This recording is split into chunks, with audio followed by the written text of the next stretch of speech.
Honorable Ned Stark wanted to hear my side. He judged me guilty the moment he set eyes on me. If you're a Jaime Lannister fan, the team and I figured out something that you're gonna love. It's not proof that he's gonna live, but it's a solid rebuttal to one of the most common arguments as to why Jaime Lannister is gonna die. So thank you to the team, as well as Gil Meyer and Richard Crozier for helping in the campaign to save a child's life. Thanks, guys. If your precious Renly commanded you to kill your own father and stand by while thousands of men, women and children burned alive, would you have done it?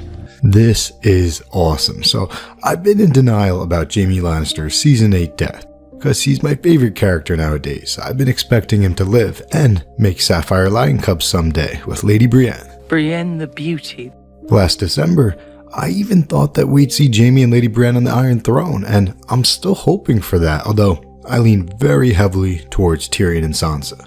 But last week, I found evidence that is very troubling for Jaime Lannister fans. But trust me, watch this video to the very last line. It's gonna be a roller coaster. So you remember this line here. How do you want to go? The arms of the woman I love. Because of that line, some fans believe that Jaime is going to die in the arms of the woman he loves. I did too. I expected him to die in Brienne's arms. His own bed, at the age of 80, with a belly full of wine and a girl's mouth around his cock. That's my take, dying of old age with Lady Brienne, long after the story ends. But most fans think that that line refers to a near-term death, Jaime dying in either Brienne's arms, She want the same thing?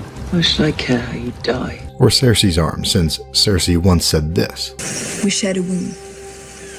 Came into this world together, we belong together. Cried when the young lovers died in each other's arms. There's a similar line in the books, and Jaime once thinks that he can't die if Cersei still lives. We will die together as we were born together. And then of course we've got this, Cersei thinking, quote, we will leave this world together as we once came into it. But keep in mind, Cersei was thinking this after telling Qyburn to write Jaime a letter telling Jaime to return to King's Landing and be her champion at her trial by combat. But don't forget, Jaime burns that letter. He does not return to Cersei, and he does not even send her a response. So I don't put too much weight on Cersei thinking that they're going to leave the world together, because in this moment, she's clearly mistaken about Jaime, among other things. If Jaime dies in anyone's arms, it's going to be Brienne. But here's the thing, Jaime's line here, How do you want to go?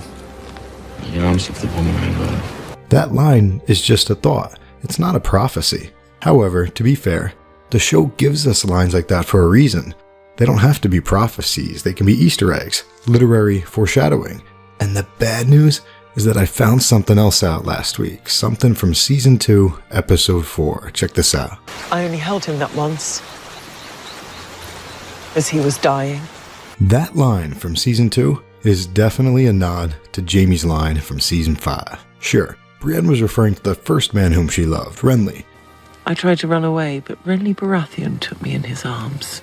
But it's definitely an Easter egg, and the bad news is that it's not a show-only line. Brienne thinks the same thing about holding Renly as he died. She thinks about this in the books too, quote, I never held him, but as he died. So when I realized this, I flipped out. I got worried and confused because there are so many clues to Jaime having a future, doing things like knighting Brienne and even becoming a true father someday. My own mother died on the birthing bed. It's a bloody business. What comes after is even harder. There's foreshadowing to Brienne having children, so I expect these two to be set up to have children after the story ends. But Brienne cannot have a child with Jaime if the first time she holds him is when he's dying, right? Well, guess what? Brienne has already held Jaime. At Harrenhal, she held Jaime as he figuratively died in her arms. Jaime. My name's Jaime. Jaime figuratively died in that scene. He was reborn. The show and the books both give Easter eggs to this concept of rebirth in this scene, because before Jaime falls, he talks about Mad King Aerys expecting to die and be reborn as a dragon. He meant to band with the rest of us and rise again.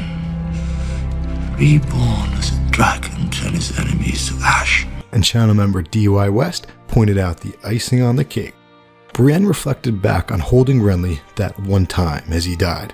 She reflected back on this twice. The second time in the books was at the Quiet Isle. The Quiet Isle, the place where the Hound had a figurative death and rebirth of his own, leaving behind the Hound and becoming a direwolf, Sandor Clegane. The elder brother told Brienne that the Hound died there in his arms, a figurative death in his arms, just like Brienne and Jaime. By what right does the wolf judge the lion? So this is an Easter egg, a subtle nod to Brienne holding someone during a figurative death and rebirth. So will Jaime die in the arms of the woman he loves? Yup, he already did. You're a knight, Sir Jaime. I know there is honor in you.